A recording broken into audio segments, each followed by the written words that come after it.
많이 더우시죠? 오늘 좀 더 더운 것 같습니다. 이 실내가 제가 얼굴이 이렇게 좀 계속 후끈거려서 그런지 모르겠는데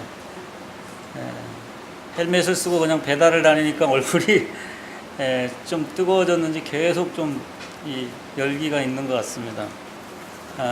뭐 밖에 햇살이 정말 굉장한 그래도 실내는 지금 에어컨을 틀어놔서 좀 덜한데도 불구하고 오늘은 유독히 좀 더 덥게 느껴집니다. 오늘 에베소서 6장 10절부터 한번 같이 보도록 하겠습니다. 6장 10절부터 20절까지를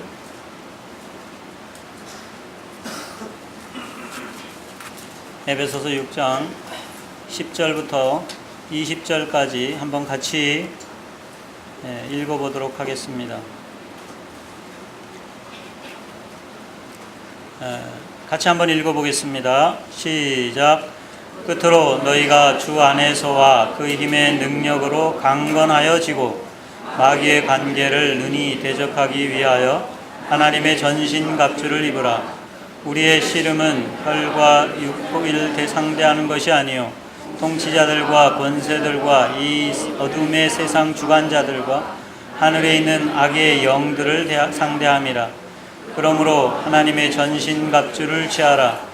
이는 악한 날에 너희가 능히 대적하고 모든 일을 행한 후에 서기 위함이라. 그런즉 서서 진리로 너희 허리띠를 띠고 의의 호심경을 붙이고 평안의 복음이 준비한 것으로 신을 신고 모든 것 위에 믿음의 방패를 가지고 이로써 능히 악한 자의 모든 화살을 소멸하고 구원의 투구와 성령의 곤 곧 하나님의 말씀을 가지라. 모른 기도와 간구를 하되 항상 성령 안에서 기도하고 이를 위하여 깨어 구하기를 항상 힘쓰며 여러 성도를 위하여 구하라. 또 나를 위하여 구할 것은 내게 말씀을 주사 나로 입을 열어 복음의 비밀을 담대히 알리게 하옵소서 할 것이니 이 일을 위하여 내가 쇠사슬의 메인 사신이 된 것은 나로 이 일에 당연히 할 말을 담대히 하게 하려 하심이라.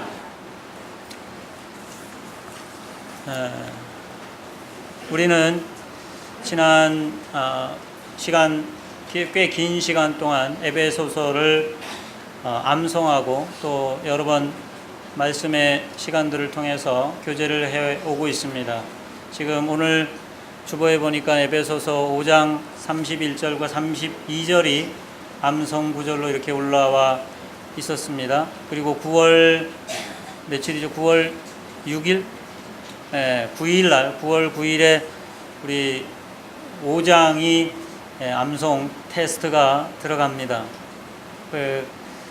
제가 암송하는 거에 이렇게 시간을 잘 못 들여서 못했는데 이번에는 또 다시 마음을 잡고 5장은 해보리라고 생각하고 자꾸 우선 듣는 테이프를 통해서 계속 이렇게 그 테이프가 아니고 뭐 음성 파일로 이렇게 계속 듣는 거를 반복해서 좀 듣고 있는데 마무리를 잘 할지 모르겠습니다. 잘 하도록 해서 이번에는 좀 좋은 그 명단에 한번 끼워보고 싶은 마음이 있습니다. 저희가 에베소서를 쭉 읽으면서 공부하면서 하나님께서 교회에 관하여 하시고자 하는 말씀을 계속해 오고 계십니다. 여러분이 에베소서를 계속 읽고 암송하고 하면서 에베소서에서 교회를 향해서 교회의 핵심이 무엇이라고 여러분 속에 이렇게 그려지는 교회라, 이렇게 교회가 가야 될 방향이나 교회라는 것이 이런 것이라 하고 마음에 아니면 머릿속에 이렇게 그려지는 그림들이 그려질 수 있으면 좋겠습니다.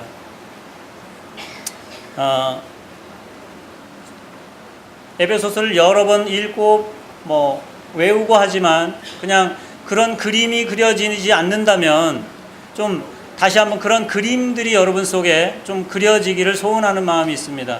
교회라 이렇게 딱 하면 이렇게 내 속에 하나님의 말씀으로 인해서 생겨진 교회에 대한 그 그림, 저희가 그 그림을 같이 공유하면서 사실 이 교회가 움직여가고 한 방향을 향해서 가는 것이라고 생각이 되어집니다. 저희가 오늘도 1장부터 한번 에베소서를 다시 쭉 전체적인 내용들을 살펴보도록 하겠습니다. 하나님께서는 허물과 죄로 죽었던 우리를 살리셨다고 말씀하고 있습니다. 우리가 전에는 무지하고 마음이 굳어져서 하나님의 생명이 없던 자들이야, 생명에서 멀어졌던 그런 자들이라고 말씀하고 있습니다.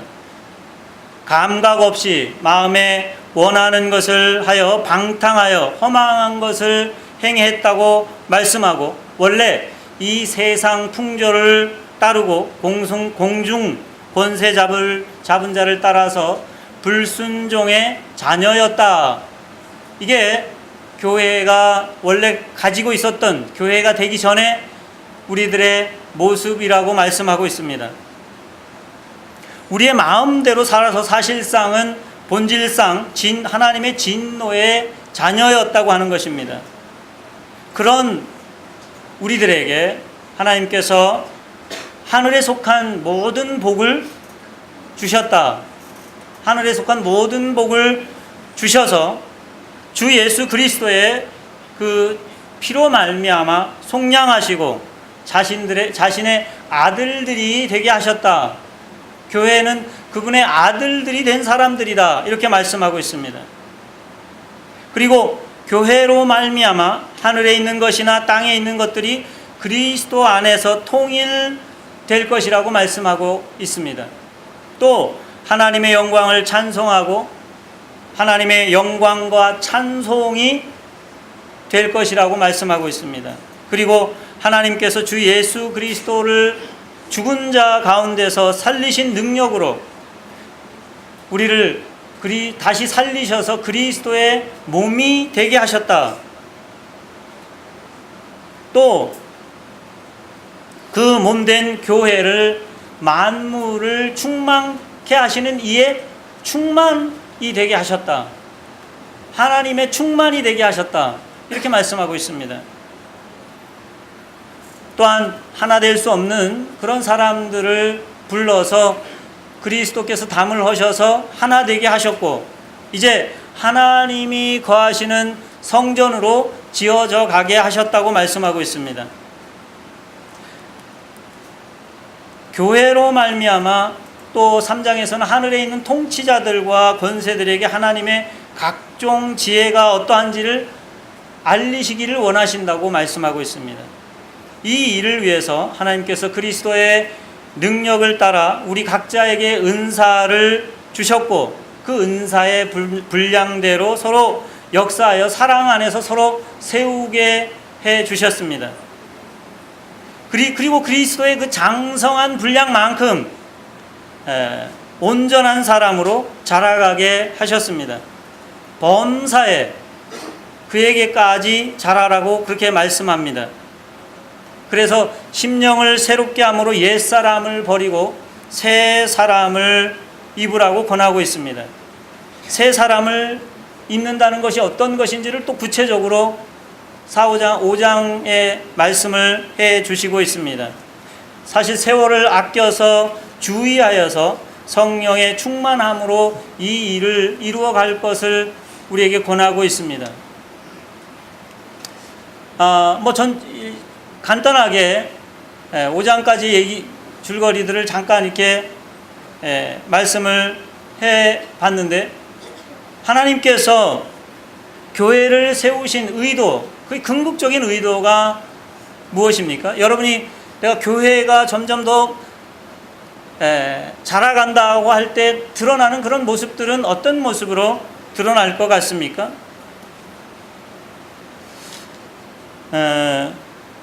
하나님께서 예수 그리스도를 통해서 예수 그리스도를 이 땅에 보내실 때 사실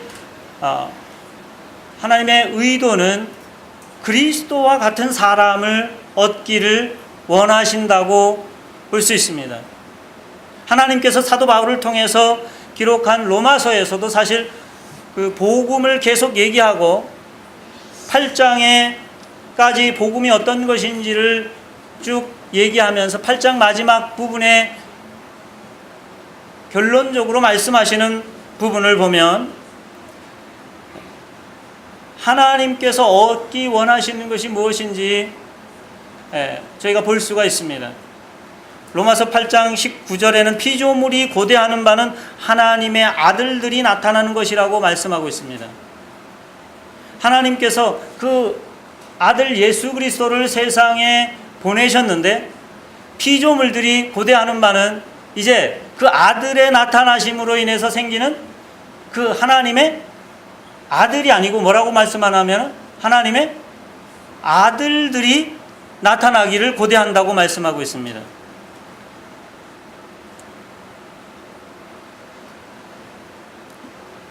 예수 그리스도와 같은 아들들을 사실 고대하고 있는 것입니다. 복음은 우리를 죄에서 구원해서 낙원에서 잃어버린 그 하나님의 영광인 하나님의 형상을 회복해서 하나님의 아들들이 되게 하셨다고 에베소서는 우리에게 말씀을 하고 있습니다. 그것으로 시작을 하고 있습니다. 그리고 로마서 8장 29절에 우리가 잘 아시는 대로 하나님이 미리 아신 자들로 또한 그 아들의 형상을 본받기 위해 미리 정하셨으니 이는 그로 많은 형제들 중에 맏아들이 되게 하려 하심이라. 또 미리 정하신 그들로 또한 부르시고 부르신 그들을 또한 의롭다 하시고 의롭다 하신 그들을 또한 영화롭게 하셨다고 말씀하고 있습니다.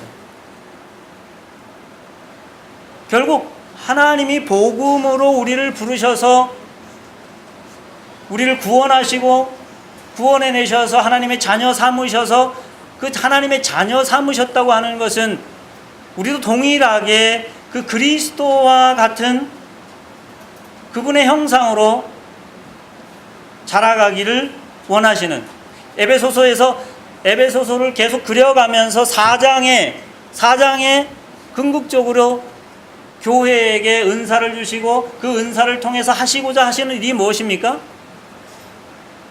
그 아들의 장성한 분량만큼 자라가게 하는 것입니다.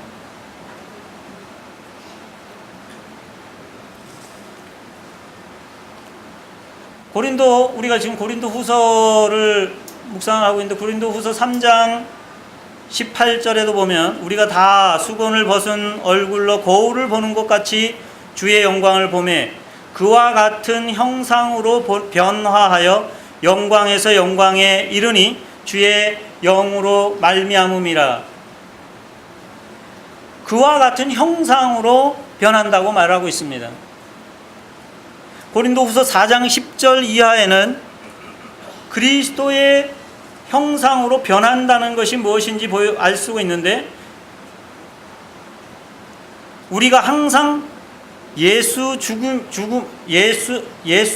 몸에 짊어짐은 예수의 생명이 또한 우리 몸에 나타나게 하려 함이라. 우리 살아있는 자가 항상 예수를 위하여 죽음에 넘겨짐은 예수의 생명이 또한 우리 죽을 육체에 나타나게 하려 함이라. 이렇게 말씀하고 있습니다. 그 아들의 형상을 본받는다고 하는 것이 무슨 말이겠습니까? 그 아들의 형상이 우리에게 점점 더 그의 그 형상을 따라 변한다고 하는 것이 무슨 말입니까? 이 말씀이 우리에게 증거해 준다고 여겨집니다. 그 아들의 생명이 우리 몸으로 드러나는 것이라고 말하고 있습니다. 우리 죽을 몸이 그 아들의 생명이 사셔서 그 아들의 몸이 아들이 사는 것처럼 우리 몸이 살도록 하는 것이라고 말하고 있습니다. 우리는 하나님의 은혜로 하나님의 아들들이 되었습니다. 사실 그분의 생명을 가진 사람들이 되었습니다. 그분의 아들들이 되는 것으로 끝나는 것이 아니라 그 맏아들이신 예수 그리스도의 형상으로 온전히 우리가 빚어지기를 고대하는, 그분으로 살아가는 것이 가능하도록 하는 것이, 온전한 사람으로 살아가도록 하는 것이 그분의 의도라고 말할 수 있습니다. 여러 교회에 대한 에베소서에서 말씀을 하시고 4장에 나와서 그렇게 말씀하시고 5장으로 넘어가면서 그렇게 사는 것이 어떤 것인지를 구체적으로 좀 조목조목 그려주고 있습니다. 옛사람을 벗어버리고 새 사람을 입고 피조물 가운데서 그분의 아들들이 나타나기를 원하는데, 교회를 향해서 주님이 그 기대를 가지고 계신다고 하는 것입니다. 결혼을 하셔서 자녀를 낳으신 분들은 자녀가 태어나면 그 태어난 기쁨이 얼마나 큰 것인지 알고 있습니다. 그러나 그 자녀가 정말 사람답게 자라가지 못할 때, 그 자녀는 여전히 내 자녀지만, 그러나 그 부모의 근심은, 그 근심을 정말 제가 여전히 애들이 자라가고 있어서 얼만큼 어떻게 자랄지 모르겠지만, 특별히 육신적으로도 자녀가 잘 자라지 못한 그런 아이들을 가지고 있는 그 부모를 대할 때 정말 그분들이 대단하고 인내하고 그들을 기다려주는 것이 정말 놀라운 것을 보게 됩니다. 저희 가게에도 그런 분들이 몇 분씩 오시는데, 어떤 가게에 가면 이제 얘가 좀 매번 엄마 아빠가 그 아이를 데리고 왔는데 저는 한 10몇 살 정도 됐겠다 이렇게 생각을 했습니다. 그런데 어느 날 가족이 넷이 왔습니다. 따님이 두 분인데, 한 분의 이제 두 분인데 원래 계속 한 분만 데려왔는데 그 좀 잘 이렇게 육신적으로 이렇게 딱 잘 정상적으로 자라지 못한 그런 분을 데리고 왔는데, 이분이 이제 소리도 지르고 막 그러니까 어떤 식당에 가면 못 오게 한다는 거예요. 그러니까 저희 가게에는 어쨌든 좀 편하게 대해주니까 자주 오시는데, 어느 날 그 따님이 두 분을 데리고 왔더라고요. 그래서 언니냐고 이렇게 물었더니만 언니가 아니고 이 사람이 동생이라는 거예요. 자기 동생이래. 그리고 자기는 26살이래요. 깜짝 놀랐어요. 그러니까 그 부모는 그 딸을 위해서 육신적으로 잘 성숙하지 못하는 자녀를 데리고 어디든 같이 가는, 그 부모에게 정말 큰 어려움이 됩니다.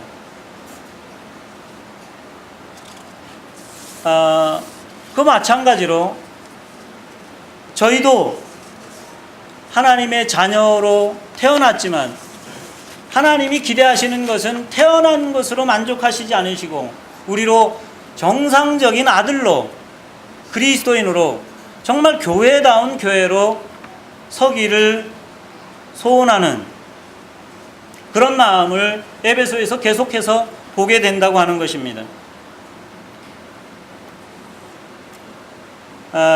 오늘 저희가 본문을 6장 10절부터 본문을 읽었습니다.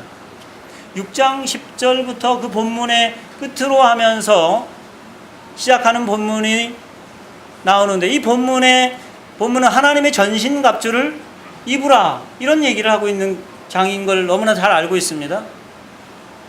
하나님의 전신갑주를 이게 마지막 장에서 지금 말씀하는 이유가 뭘까 하는 것을 생각해 볼 수 있습니다. 여러분, 왜 이 하나님의 전신갑주를 여기서 지금 언급하고 있을까요?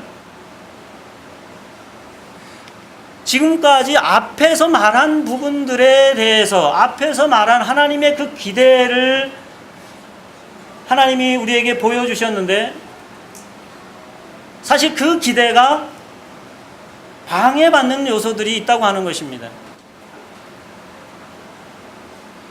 그것을 막아서 계속 자라가지 못하게 하는, 정말 하나님의 아들들답게 서지 못하게, 새 피조물 가운데 이 세상에 드러나지 못하게 방해하는 요소가 있다고 하는 것입니다. 그런 측면에서 이 하나님의 전신갑주를 지금 사도 바울이 교회에 말씀하고 있다고 보여집니다. 그래서 너희가 주 안에서와 그 힘의 능력으로 강건하여지고, 그 다음에 13절에는 이는 악한 날에 너희가 능히 대적하고 모든 일을 행한 후에 서기 위함이라. 우리로 하나님의 아들들답게, 하나님의 자녀답게, 교회답게 살지 못하게 방해하는 그러한 요소로 지금 그 요소가 있고, 그것을 견디고 그것을 이기고 그것을 대적하기 위해서 하나님의 전신갑주를 입으라고 지금 여기에 그렇게 말씀한다고 여겨집니다.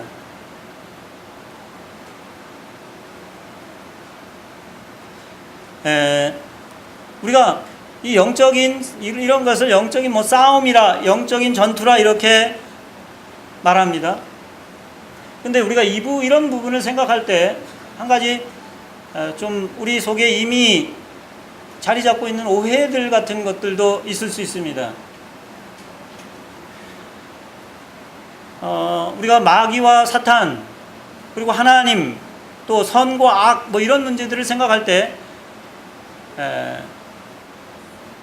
세상의 일반적인 구도를 하나님과 사탄의 대결 구도로 생각하는 그러한 경향들이 좀 있습니다.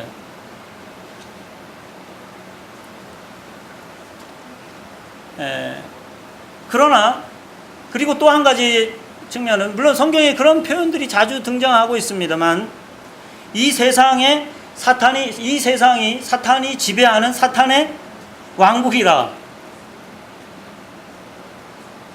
뭐 그런 표현들이 좀 있습니다, 성경에.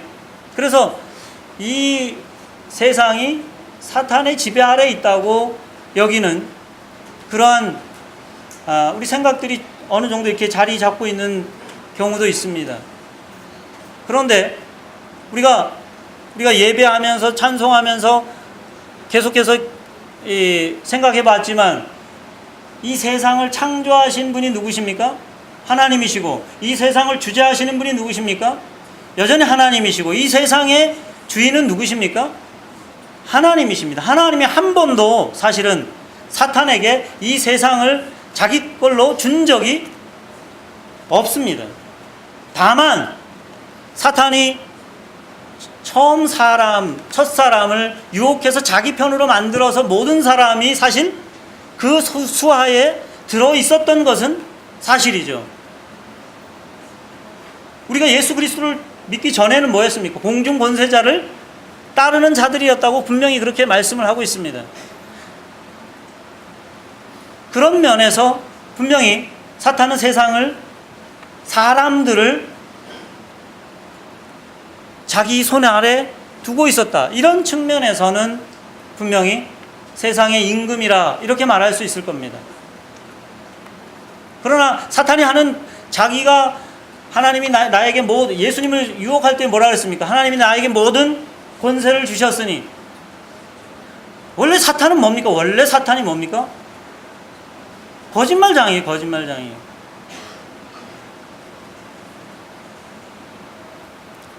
자기가 모든 것을 다 할 수 있는 것처럼, 자기가 모든 권세를 다 쥐고 있는 것처럼 하지만, 여전히 우리가 성경에서 보는 것은 뭡니까? 사탄은 하나님의 피조물이고, 하나님의 권위 아래, 하나님의 허락 아래 있는,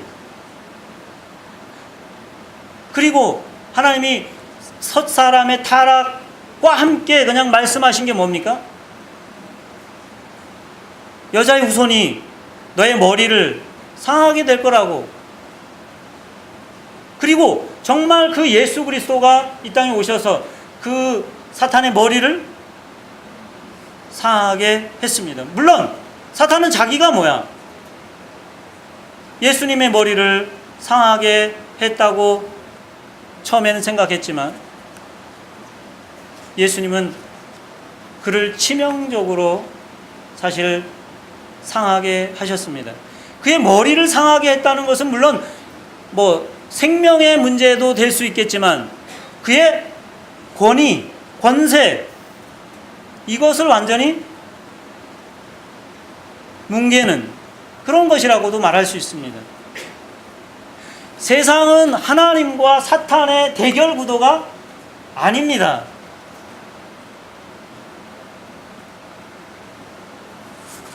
그리고 우리가 사탄이 우리를 대적하는 문제는 어떤 면에서 이런 것 같은 그런 겁니다. 여러분이 얼마 전에 우리나라가 독일과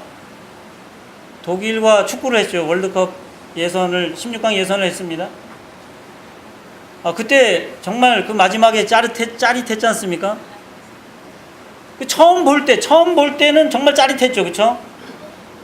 근데 어느 날 누가 보니까 그게 정말 재밌어갖고 다시 재방송을 본다고 해요. 재방송. 그 사람은 재방송인지도 모르고 지금 하는 것처럼 볼 수는 없잖아요. 이미 뭡니까? 결정이 난 거잖아요. 결정이.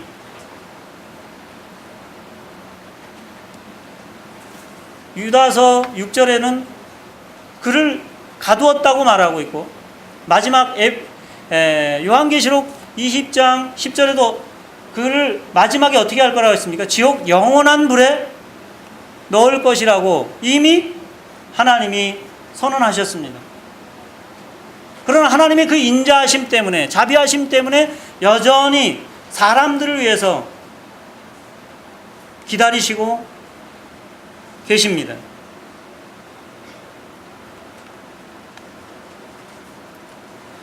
세상의 주인은 사실 물론 여전히 사탄의 성격대로 대적하는 자로, 하나님을 대적하는 자로 그의 왕국에 그가 다스리는 그 권세 아래에 있는 사람들이 있지만 그런 면에서 그는 그 나라의 임금으로 일하고 있지만 그러나 성도들에게는 그가 우리의 왕이 아닙니다. 그 아들의 나라로 우리를 옮겨 주셨습니다. 우리의 참된 왕은 예수 그리스도 한 분밖에 없는 것을 저희가 압니다.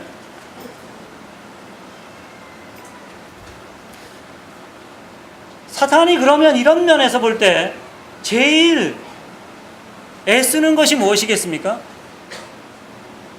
지금 사도 바울이 에베소를 통해서 계속해서 교회가 어떤 모습이 오고 정상적인 모습으로 그 교회의 정상적인 모습이 어떤 것인지 그 자격이 어떤 것인지를 우리에게 계속 그려주고 있는데 그렇게 살지 못하도록 호시탐탐 우리에게 역사하고 그걸 노리는 것이 사탄이 하는 일이라고 말할 수 있습니다. 여기 그래서 11절에 뭐라고 말하고 있습니까? 마귀의 간계를 뭐라고 합니까? 능히 대적하기.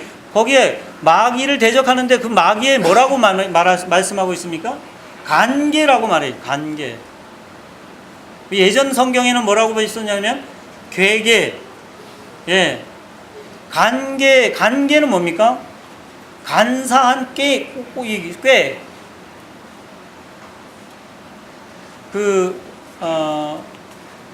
C.S. 루이스의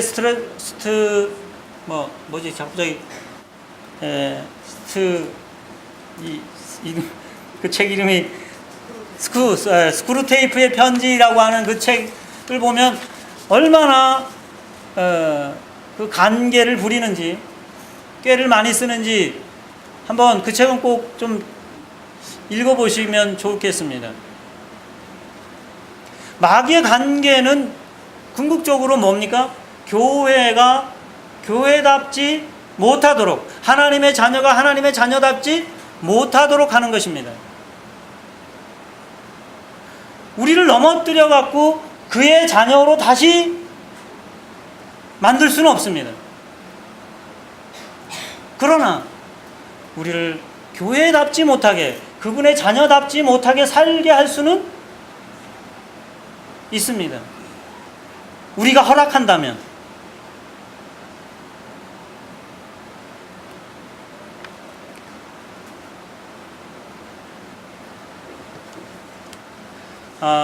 이 관계, 어떻게 관계를 쓸 수 있느냐 하면, 사탄이 쓰는 관계, 우리가 얼마 전에 보셨겠지만 고린도 후서 10장을 한번 보겠습니다. 10장 4절부터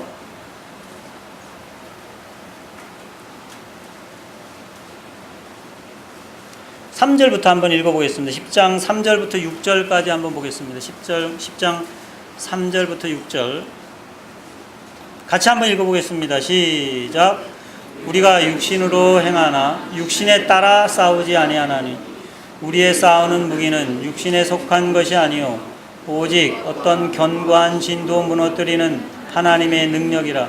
모든 이론을 무너뜨리며 하나님을 아는 것을 대적하여 높아진 것을 다 무너뜨리고 모든 생각을 사로잡아 그리스도에게 복종하게 하니 너희의 복종이 온전하게 될 때에 모든 복종하지 않는 것을 벌하려고 준비하는 중에 있노라. 사탄이 간교하게 우리에게 여전히 유혹하면서 우리를 넘어뜨리고 그리스도인답지 못하게 살게 하는 것은 그가 예전부터 우리를 지배하고 있던 그 지배하면서 우리 속에 심어놓은 그 사탄이 심어놓은 그러한 견고한 진, 우리의 생각, 사고 구조 이런 것들을 통해서 일한다고 할 수 있습니다. 우리의 습관,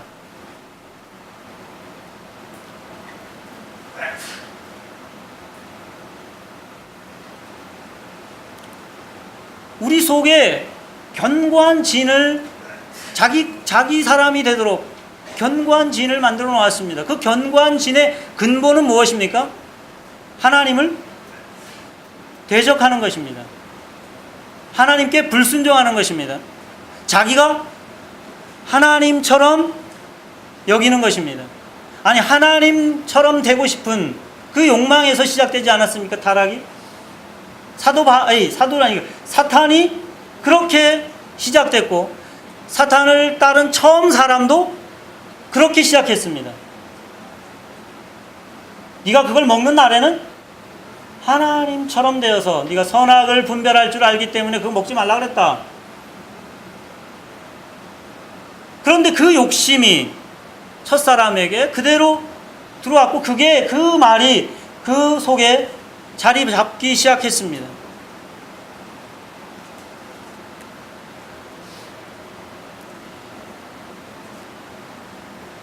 그 요새를 사람들 속에, 사람들 생각 속에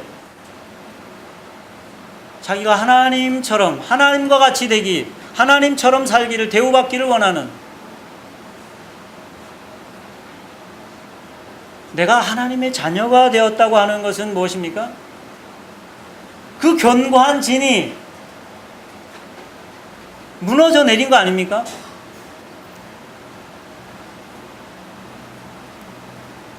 그 진이 무너져 내리지 않고서 저희가 하나님 자녀가 될 수가 없지 않습니까? 그런데 사탄은 그 한 가지만이 아니고 우리 속에 여러 가지 다양한 사람에 따라 각각 다양한 그러한 진들을, 생각들을, 사고 구조들을 세워놓고 사실 잘 문제가 안 될 때는 그냥 그게 아무 문제가 되지 않는데 어떤 일이, 작은 일이라도 발생하기 시작하면 그것을 살살 건드리고 그것을, 그 진을 수리하는 그런 모습처럼 하나님을 대적해서 하나님께 불순종하도록 우리의 사고를, 우리의 생각을 유혹하는 것입니다. 이것은 마치 제가 부부싸움 하는 분들을 가끔 이렇게 보면, 우리도 예전엔 좀 그랬던 것 같아요. 아내들이 뭔가 이렇게 딱 걸리는 게 있어, 남편들한테. 걸려 있는 게 있어요, 걸려 있는 거. 근데 그게 어느 날 정말 된통 그 문제로 인해서 싸웠던 문제들이 있는데, 남편이 그것에 대해서 사과를 이렇게 했어요. 그냥 사과를 하고 넘어갔는데, 다음에 또 싸움이 나면 그 문제를 또 끄집어내서 어떻게 그 얘기를 또 시작하는 그런 부부싸움을 많이 봤습니다. 동감이 되세요? 그 왜 그렇습니까? 그 문제가 사실은 남편은 내가 사과해서 해결됐다고 남편들은 그냥 넘어가는데, 아내 속에는 그 진처럼 그냥 남아있는 거예요. 남아있어. 해결된 적이 없는 거죠. 해결된. 진짜 없으신 거죠? 좀 해결 좀 해주세요. 해결 좀. 우리 속에도 어떤 면에서 그렇게 자리 잡고 있는, 내가 원래 하나님 앞에 나올 때 정말 문제시 됐던, 그게 해결된 사람도 있습니다. 그런데 우리가 하나님 앞에 나오면 나올수록, 하나님 앞에 설수록, 빛 앞에 설수록 우리 속에 있는 그 진들이, 무너지지 않은 진들이 보이지 않습니까? 그런데 그것을 건드려 놓으면 그게 해결되지 않아서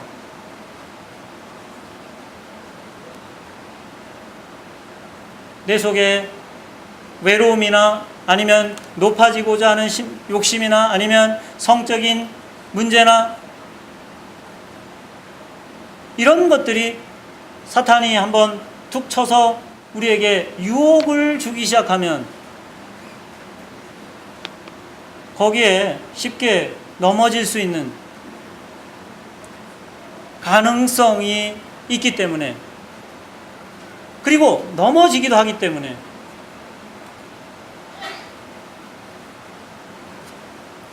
그러한 것이 우리를 휘둘리지 못하도록 하기 위해서 하나님의 전신갑주를 입으라고 말씀하고 있습니다. 하나님의 전신갑주가 뭘까요? 여기 하나님의 전신갑주 여러 가지 항목으로 구분해서 말씀을 하고 있습니다.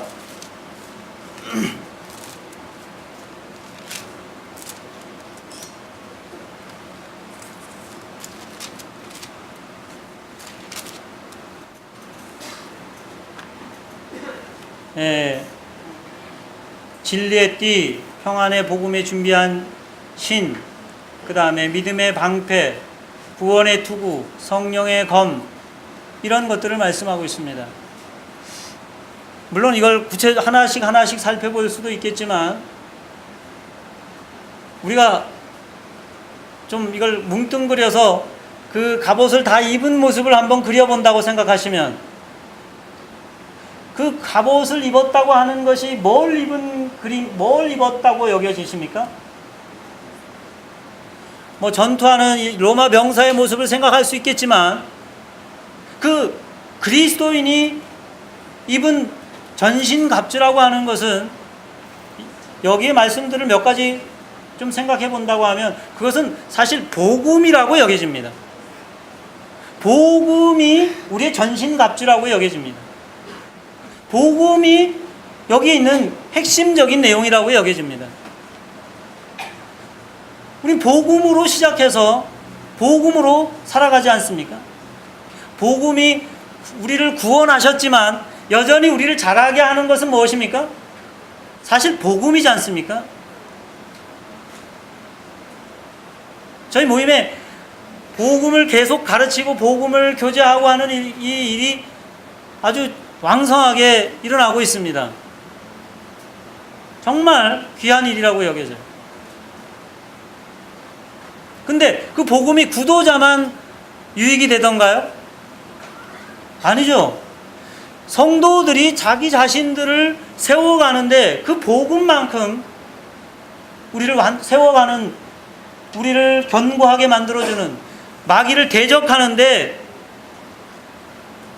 그 전신갑주가 되는 것은 사실 그 복음이라고 여겨집니다.